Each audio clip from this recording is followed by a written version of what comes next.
Tonight on Chat News at 5, mixed reviews. I would always ask for more information earlier. But, you know, at the end of the day, we get what we get. Local reaction to the province's announcement that school's out until January 10th. And thank you for being a friend. You look more like a chicken when you're angry. Your neck's excited. A beloved television icon has died just weeks ahead of her 100th birthday. Plus in sports, the battle for college football's most prestigious title continues, with the top 4 teams playing in the semifinals. From Medicine Hat, this is the Chat Evening News with Dan Reynish. Good evening and welcome this New Year's Eve. Thank you very much for watching. Alberta is following other provinces who are extending the Christmas break for students. The decision was made to give school boards more time to prepare. But as Darren Rathwell reports, the decision is getting mixed reviews. Schools across Alberta will be empty come Tuesday. The return from Christmas break has been delayed until the 10th. The superintendent of the public school board saying the extra few days are helpful, but not ideal. I would always ask for more time. I would always ask for more information earlier. But, you know, at the end of the day, we get what we get. The decision to delay school followed a record jump in daily COVID-19 cases in Alberta. With the Omicron variant so contagious, it's difficult to predict what the impact could be on staff and students. I understand what it is the government is seeking to do. I think they want to provide a little bit of time for school divisions to get a read on what things look like in our community around the spread of the Omicron variant. Provincial officials believe the extra time will allow schools to prepare for the return of students. It also allows them to plan for a possible transition back to at-home learning. The Catholic School Board saying the time will be put to good use. No immediate changes need to take place for us. So this gives staff ample time to adjust their plans. Over the last 2 years, the pandemic has created a lot of instability for students. The group Support Our Students believes the province should be using the longer Christmas break to focus on more permanent solutions. HEPA filters, those are the portable ventilation units. If not, you should at least go ventilation assessments for the entire school to make sure the airflow is cleaning the air of virus. This is Iris. Okay. That's my older one. For parents like Patricia Gino, the extended break is concerning. Her youngest, who is 12 years old, deals with anxiety. Gino feels this is a critical time in a kid's development, and consistency is what's needed. Home learning or keep them in school, one or the other. You know what I mean? Because these kids, they have a hard enough time with being around people. In the meantime, kids will be home for a few extra days. The province is expected to provide another update next week on the return to school plan. Darren Rathwell, Chat News. The rapid spread of Omicron in our province is presenting many challenges. Many employers are facing serious staffing challenges. So today, Health Minister Jason Copping announced that starting on Monday, the province is reducing isolation requirements. Effective Monday, January the 3rd, people who have previously received at least 2 doses of vaccines and test positive for COVID will be required to isolate for 5 days instead of 10, as long as their symptoms have fully resolved by that time. If symptoms continue past 5 days, then their isolation will need to continue until they are feeling better. For the 5 days following their isolation, these individuals must wear a mask around others at all times when they're outside their home. We feel this is prudent given the evidence that shows that fully immunized people have shorter infectious periods. This change is also in line with the approach Ontario and other provinces are taking and with the latest guidelines from the CDC in the United States. Workers in essential services, including healthcare, could be brought back earlier than the 5-day window if there is a threat to public health and safety. Meanwhile, Chief Medical Officer of Health Dr. Dina Hinshaw said today there will be no new COVID-19 data available in order to give her team some time off. The next update of case numbers from yesterday through Monday won't happen until Tuesday. She did say there are about 21,000 known active cases of COVID-19 in the province right now, and that we are facing a variant that spreads faster than ever, but individual case and contact management will not be effective. We're in a very different place right now with respect to COVID. We have vaccines that are extremely effective at preventing severe outcomes. And we are currently facing a variant that is so infectious and spreads so quickly that individual case and contact management will not be effective. We must use proactive approaches rather than reactive ones. We will continue to watch all of our metrics to help get a well-rounded view of Omicron in the coming days and weeks. While we continue to learn more about this variant, what we do know is that Omicron is spreading far more quickly than any variant we have ever experienced.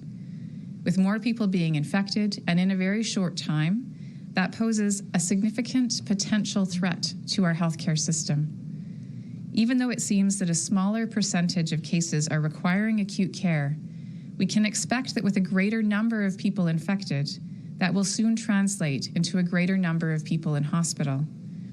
How high these numbers will get is still not known. Dr. Hinshaw also said for New Year's Eve tonight, Albertans need to limit gatherings or postpone them altogether.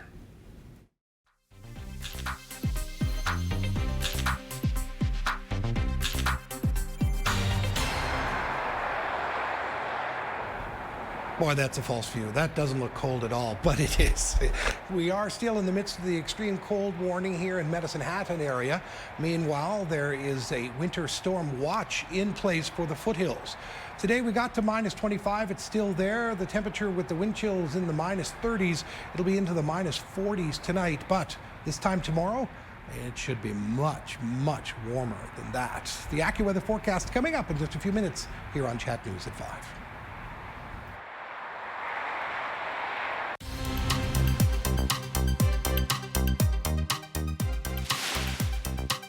Straight ahead, the funky pickle has been reborn.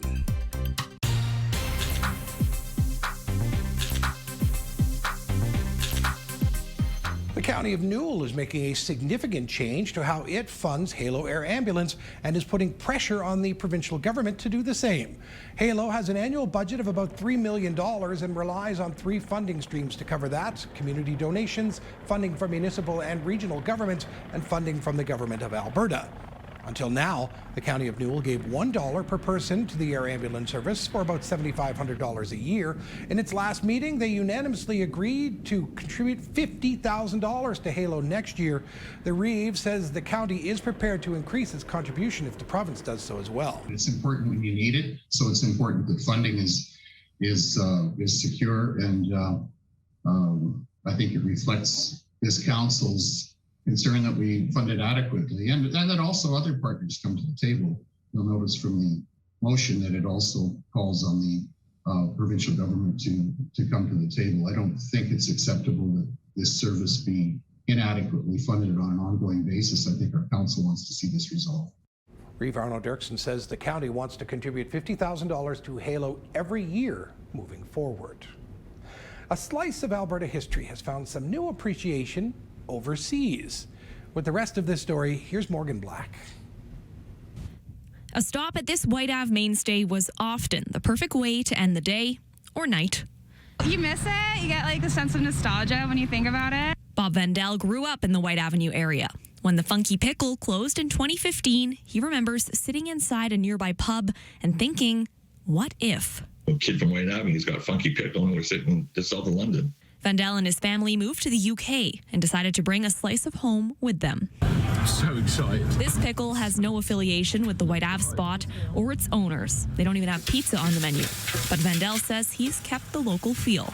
So people know it's an Alberta truck, and a lot of the Albertans will come up to us right away and introduce themselves. And, oh my God, I grew up in Edmonton. I remember the Funky Pickle. Poutine and chicken wings, just like home. The Old Strathcona Business Association's Cherie Clausen says she's excited to see local brands rebirthed abroad, but it can happen at home too. A resurgence of some pivoted businesses. After moving into the Old Strathcona neighborhood, one cafe just got resettled half a block away.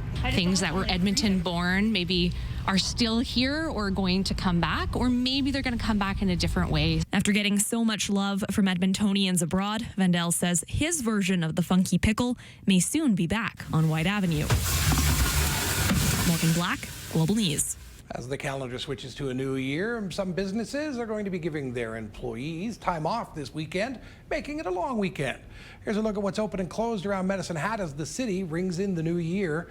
The Big Marble Go Center will be open from noon to 5 on New Year's Day and will return to normal hours on Sunday. That's January 2nd.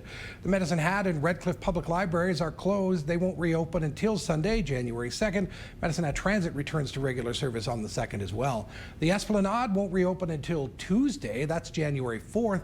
The Root Cellar Food and Wellness Hub is closed until Monday, the 3rd. According to a Facebook post, emergency hampers are available from the Medicine Hat Women's Shelter Society, Meowson Friendship Center, the Medicine Hat Regional Hospital, the Interman, and Our Collective Journey. The city landfill is closed this weekend and resumes normal hours on Monday, that's the 3rd. Medicine Hat City Hall, Redcliffe Town Hall, and the Cypress County offices are all closed for the long weekend. They won't reopen again until Tuesday. Let's take a break here on Chat News. We'll be right back with the full AccuWeather forecast for the long New Year's weekend and this story as well when we come back.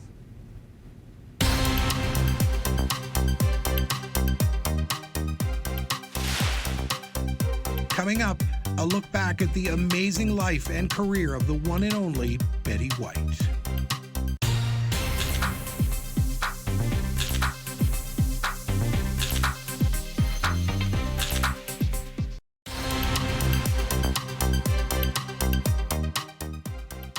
An historic windstorm with gusts hitting up to 185 kilometers per hour are fueling vicious wildfires in Colorado.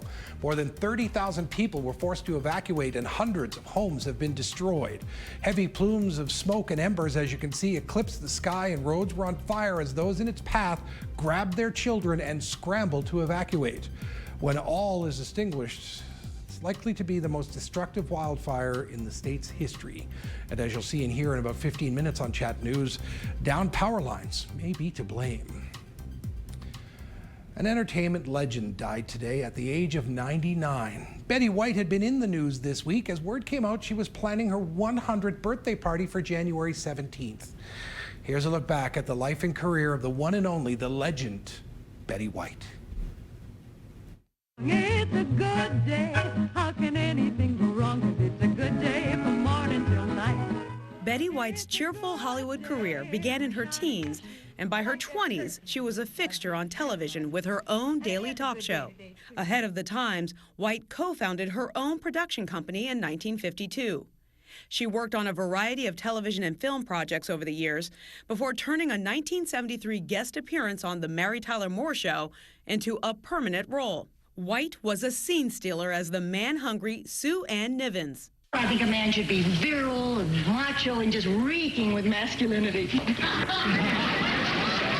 Her second signature role was on the beloved series The Golden Girls as the comical Rose Nyland. And they attack chickens. I don't care about chickens, Rose. She didn't call me chicken. She called me peacock. You look more like a chicken when you're angry. Your neck sticks out.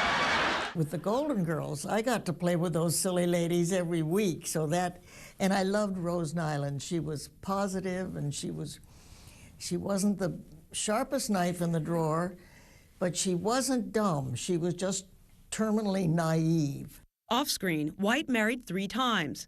She called her third husband, TV host Alan Ludden, the love of her life. They were together almost 20 years before Ludden died of stomach cancer in 1981. And you never remarried, huh? Nope. When you've had the best, who needs the rest? A devoted pet lover, White was a longtime advocate for animal welfare. She called television her hobby and animals her work. Yet her hobby kept her busy. White's talents as an actress and comedian were in demand well into her senior years. Following a grassroots Facebook campaign in 2010, White became the oldest person ever to host Saturday Night Live at the age of 88. You know what's an accomplishment? Staying awake on the toilet. The show earned huge ratings and White her 7th Emmy Award. Later that year, White took on another role on TV Land's Hot in Cleveland. I thought that you weren't coming. Well, I ran out of vodka, and I thought I'd come over here and freshen up my drunk. In her 90s, White was as popular as ever with several ongoing film and television projects. How lucky can a 90-year-old broad be? I have no idea. And I'm still working. That's the thing that's such a thrill. Love for her warm smile, wit, and off-color humor, White didn't miss a beat when asked if there were any Hollywood projects she'd still like to do. I usually answer that question with Robert Redford. No, I think I've been lucky enough to do just about so much that if I start complaining about anything under the sun, throw me out of the business. Chat Weather, brought to you by Design Flooring Center, with you every step of the way. Chat Weather, powered by AccuWeather. Well, as we go into, the new year, 2022. Goodbye, 2021. We go in still with the cold here, but by the time things start to open again on Sunday, because tomorrow's a holiday, a lot of things will be closed. By the time things start to open again on Sunday, the temperatures and conditions will be worthy of us going outside again. So the year ends cold and starts warm, but the cold is not going to stay away for much of the new year. It'll be back next week. Today we got to minus 25, absolutely chilly out there with the wind chill. Minus 25 feels like minus 32. Yes, the wind chill in the minus 30s tonight, or going into tonight, and then it's going to feel again this evening like minus 41. But warmer temperatures are coming. However, we don't just get the warmer temperatures for nothing. It doesn't just go up to 3 or 4 degrees without consequences. There's going to be very strong southwesterly winds, and those strong westerly winds have already started in the foothills and in Lethbridge. In fact, snow and blowing snow with winds up to 100 kilometers an hour. That is why there is a winter storm watch in place in Kananaskis, Okotoks, the Crow's Nest Pass, in Cardston, Warner, and in Lethbridge. Meanwhile, here in Medicine Hat, we do still have that extreme cold weather warning in place. That'll be here till probably tomorrow morning, Saturday morning, maybe Saturday afternoon, and then we're likely to see another one next week, but we'll have a 3 or 4 day break from it. Lots of cold temperatures out there. Minus 22 in Lethbridge, minus 19 in Calgary. Brooks also minus 22, minus 25 in Bow Island. Drumheller minus 29 in Edmonton, minus 24. Saskatchewan also going to be cold, but they're staying colder because they're not going to get as much of the benefit of the warm few days as we are with that southwesterly wind coming to us from the Pacific Northwest. Right now in Saskatchewan, and these are all before wind chills, minus 31 in Regina and Leader, minus 27 in Maple Creek, minus 32 in Saskatoon, and minus 33 in Swift Current. Now, there is some snow in our forecast early next week. Starting Monday, we might see a couple to 4 centimeters of snow. Nothing on the radar, though, so we go right to the future cast that does show a low pressure system pushing in. But once that's done, then we're fairly open, fairly free, and that's going to allow more Arctic air to sink down to us. So once we get through that beautiful couple of days, Monday into Tuesday, as you'll see in the extended forecast in a few minutes, we're right back where we were this whole week with daytime temperatures in the minus 20s, feeling like minus 30 with the wind chill, and nighttime temperatures making it feel like minus 40 and beyond. And once again next week, there's going to be parts of Alberta that with the wind chill will feel like minus 50. Your Saturday in Brooks, though, you start things off chilly, very cold. As I said, minus 41 tonight, and then it's going to get to minus 20. Wait till you see the Sunday in our area. Minus 33, fairly clear tomorrow in Leader. Minus 20 in the day. Minus 15 as the day goes on in Maple Creek. This time tomorrow, minus 15, and then in Medicine Hat, minus 24. Yes, in the middle of the night, minus 41, warming up as the day goes to minus 12 by this time tomorrow. And there'll still be some beautiful things to see outside if you're heading out there. This is one that Dennis sent into us. A cross-country ski trail leads into a section of Police Point Park. Some fantastic pictures have come into us this year. Dennis, thank you for all of the pictures, and everybody who sent photos in to weatherpics@chatnewstoday.ca. Thank you very much. Keep sending them. Brought to you by Prestige Windows and Doors. We want to see more of your photos once we get to the new year. And as far as weather is concerned here on Chat Television, that is the forecast, whether we like it or not. We're back with more news in just a moment, and we'll also have sports tonight from Tegan Rasha in for Scott Roblin.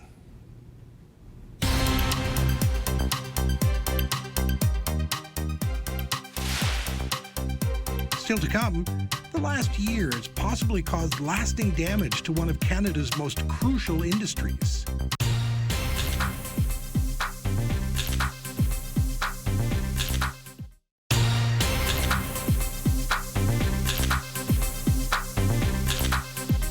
For New Year's Eve, December 31st, this is Chat News. I'm Dan Reynish. Alberta's agriculture industry took a major blow over the last year. With little moisture and record-setting temperatures, crops and pastures just couldn't cut it. And as Quinn Campbell tells us, Mother Nature caused long-lasting damage to one of the country's most crucial industries. From scorched farm fields to dried up pasture land, 2021 took its toll on the ag industry in Alberta. Many counties even declaring an agriculture state of emergency. We have to keep in mind that this is the worst drought conditions we've had in over 20 years. With temperatures reaching more than 40 degrees for days at a time and hardly any rain, even irrigated cropland struggled to produce a decent crop. Dryland fields were so stunted some weren't worth harvesting. We're seeing not the entire head of those cereal crops being filled, or almost completely blank heads that are being aborted by that plant. Once harvest began, it quickly became clear just how bad crop conditions were right across the province. McGrath area farmer Sean Stanford, who has irrigated and dryland fields, says the lack of moisture was evident. The dryland yields are down a fair bit from the 5-year average, I would say. The irrigated yields, they're around average to a little bit below. The Agriculture Finance Services Corporation says the drought led to record crop agri-insurance claims. We typically have somewhere between 3,000 to 4,000 post-harvest claims a year. This year will likely be higher than 8,000. We're looking like 75 to 80% of our crop clients will be in a production shortfall this year. Livestock producers feeling the same pain. Many ranchers were forced to make some tough decisions and sell animals. Most of the calls have been coming in having to do with lack of pasture. Now the last 10 days, we're getting lots and lots of calls because a lot of people are out of water. So there's a double whammy. There's a third whammy with the fact that there's very little, if any, hay. With huge demand and little supply, hay prices skyrocketed. Farmers in Ontario even stepped in to help with the Hay West initiative to bring hay to Alberta. The province making some temporary changes to water and grazing regulations, along with a joint $340 million of agri-recovery dollars from both the federal government and the province.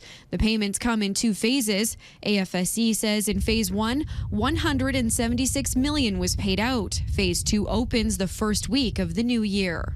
The Agri Recovery Program for the livestock industry, I really believe made a difference in terms of maintaining herd levels as much as we could because there was such pressure on cost of feed throughout the summer. Ranchers like Colleen Biggs say the money does help, but it doesn't change the dire feed situation. There is a finite amount of feed still. Just because the government is going to, make that subsidy available, it's not going to increase the amount of feed that's here. Combining the projected payments for agri-insurance and agri-recovery, AFSC is expecting to see more than $3 billion in the pockets of Alberta's farmers and ranchers. With no clear look into 2022, all producers are bracing for a better year ahead. They're really hoping for rain next year because 2 years of this would just be financially devastating.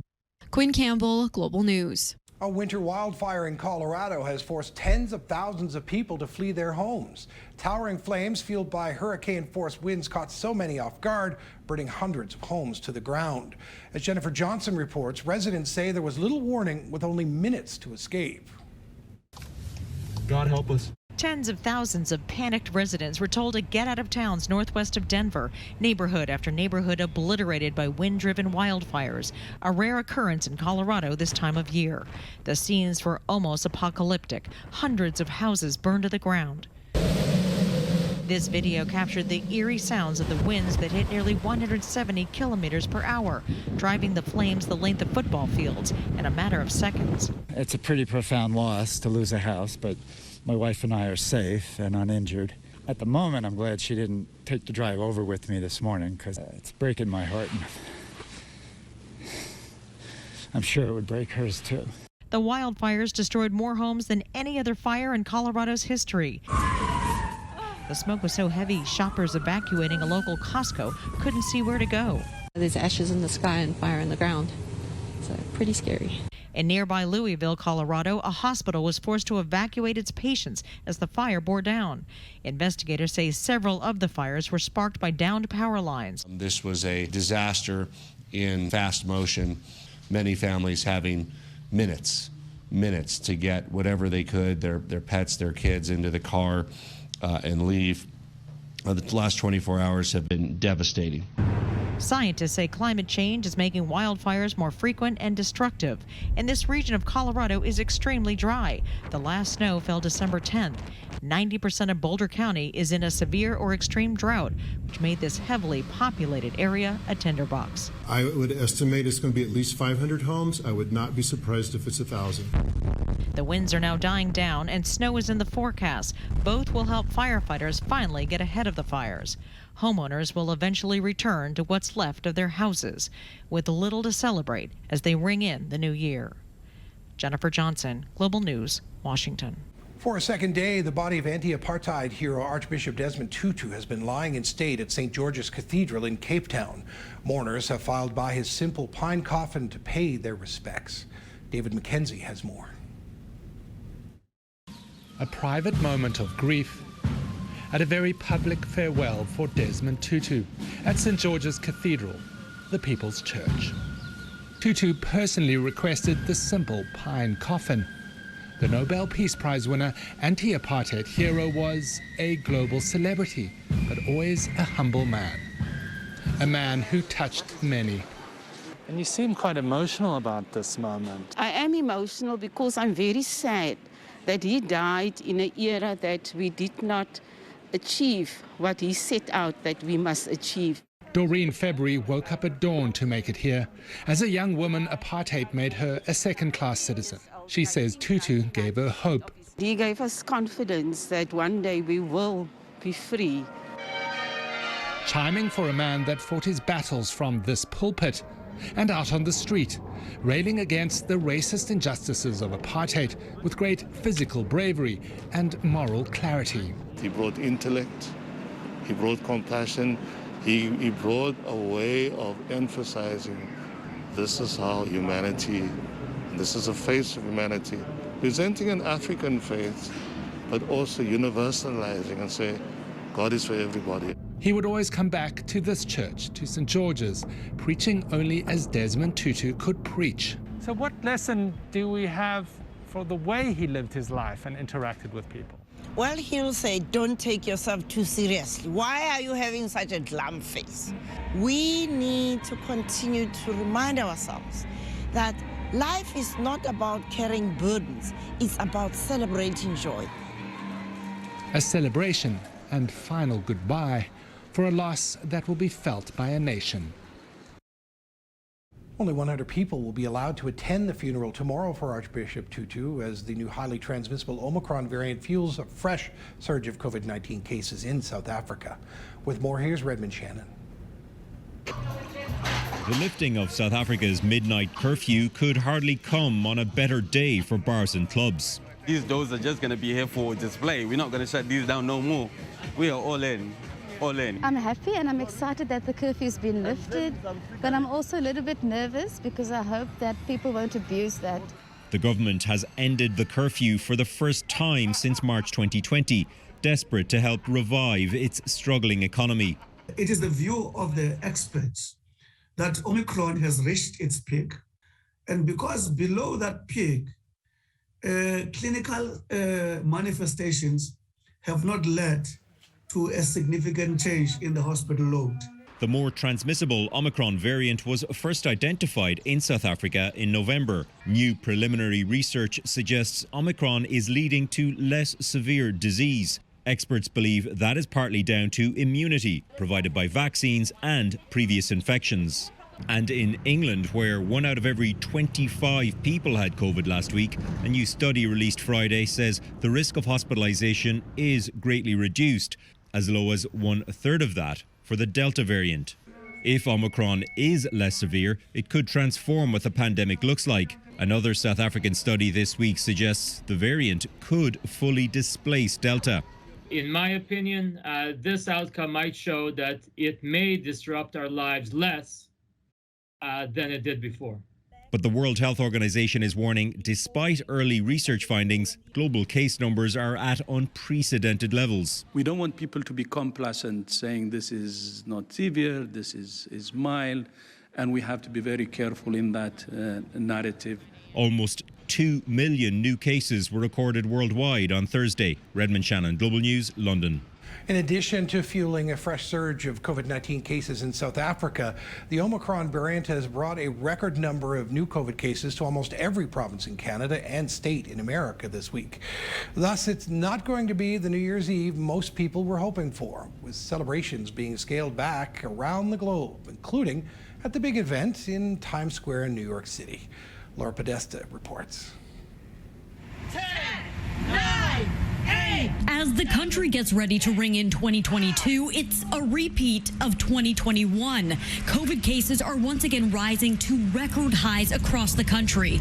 Nearly 500,000 new infections were reported just yesterday. 15 states plus D.C. and Puerto Rico are averaging more daily cases than ever. And Florida just shattered its state record. We are at the very beginning, unfortunately, and likely have at least 4 to 8 weeks before we're going to see it rise and then begin to fall again. White House Chief Medical Advisor Dr. Anthony Fauci urged people not to attend large-scale New Year's Eve celebrations. Atlanta's Peach Drop was canceled for a second year in a row, and San Francisco scrapped plans for its fireworks show. While the iconic ball drop here in Times Square will still be attended by thousands of partygoers, they must be fully vaccinated and masked, and there will be limited capacity to allow for social distancing. Incoming New York City Mayor Eric Adams has also announced he's keeping the Big Apple's controversial vaccine mandate in place for every single worker, whether they're employed by the public sector or private. We must learn to be smarter, live with COVID, and ensure that we protect everyday New Yorkers, and that is what I'm going to do. There is new hope for ending the pandemic in the new year. Pfizer and Merck's at-home COVID treatment pills are starting to hit pharmacy shelves nationwide. And the CDC says COVID boosters could soon be made available for kids. Laura Podesta, CBS News, New York.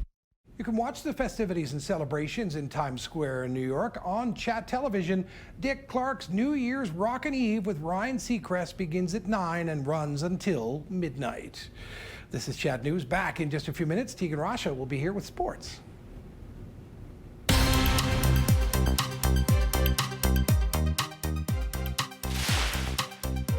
Coming up, we'll hear from one of the key players who helped the Tigers secure their first win at home in over 2 months.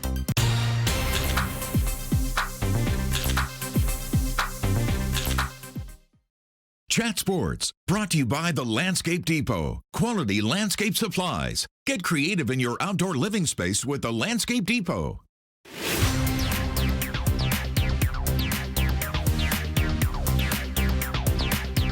The quest for college football's national title is happening right now with the most prestigious bowl games underway. One of today's do-or-die matchups featured the underdogs against the reigning champs.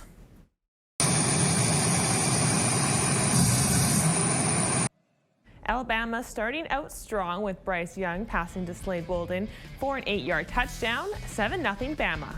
The Bearcats responded with a field goal with just under 5 minutes left in the first, but the Crimson Tide extending their lead in the second quarter with a 44-yard touchdown from Young to Ja'Cory Brooks. Bama finished off the first half with a field goal and a 17-3 lead. Number 1 Alabama defeated number 4 Cincinnati in the Cotton Bowl 27-6. Starting at 5:30, number 3 Georgia playing number 2 Michigan in the Orange Bowl. The winner of both games plays for the College Football National Championship January 10th. The Calgary Stampeders have re-signed American quarterback Jake Maier, who emerged as a dependable backup to Bo Levi Mitchell last season. Maier played 11 games for the Stamps during his rookie CFL season, making 3 starts. He completed 95 of 148 passes for 1,211 yards, 5 touchdowns, and 3 interceptions.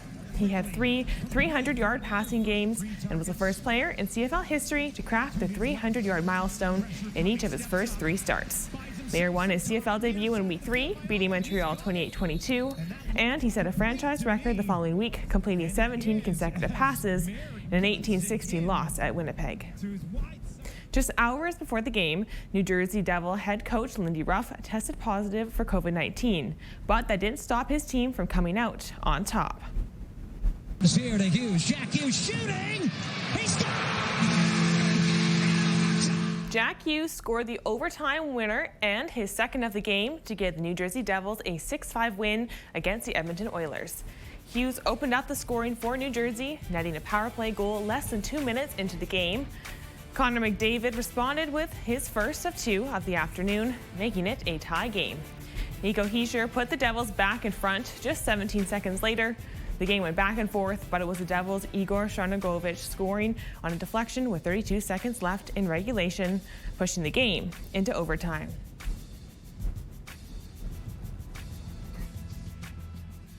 Obviously, fighting back is never the way we want to be playing, but you know, it's better to fight back than just you know, kind of roll over. So I like the way we responded, and we need to find a way to make that a 2-point game. The Devils beating the Oilers 6-5 and ending the year with a win. The Ducks lost 3-1 on the road to the Golden Knights. At 5, it's the Rangers vs. Lightning, and at 5:30, Washington is in Detroit. The NHL has postponed 8 more games in Canada due to attendance restrictions implemented in response to a rapid rise in COVID-19 cases. The Medicine Hat Tigers finally getting their first win at home in over 2 months.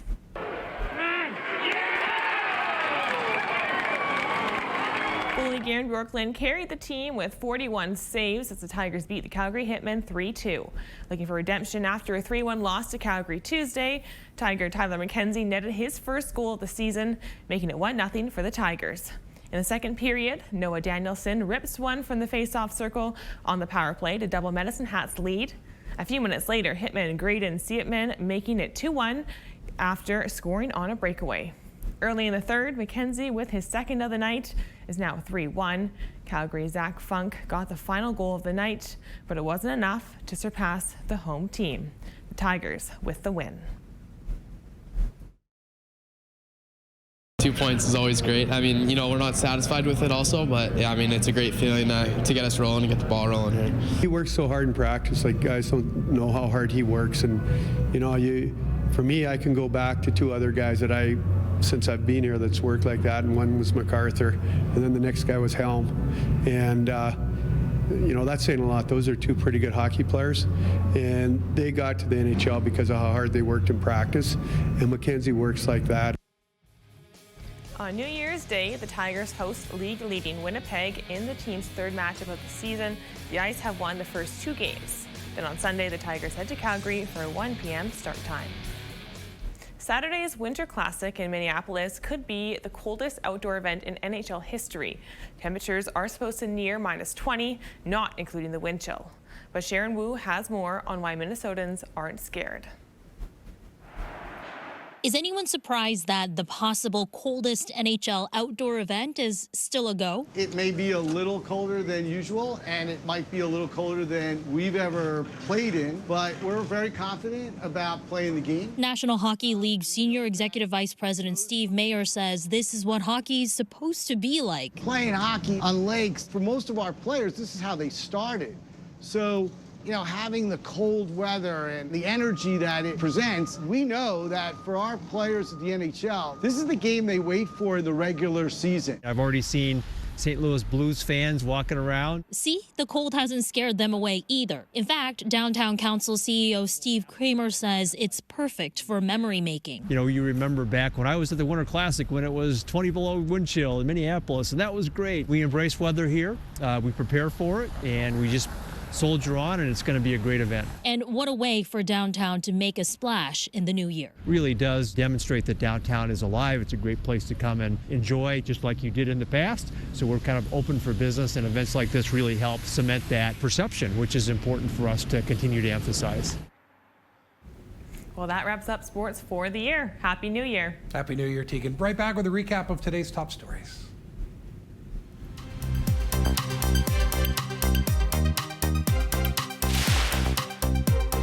When we return, an Alberta woman has helped save 2 abandoned overweight dogs.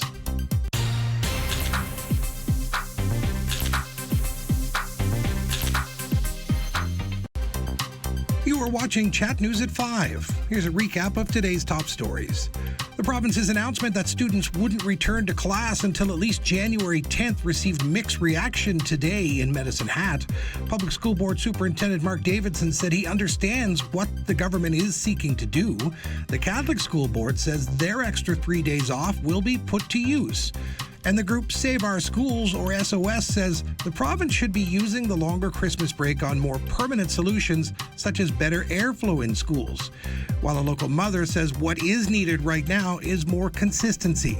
Either leave them home learning or keep them in school.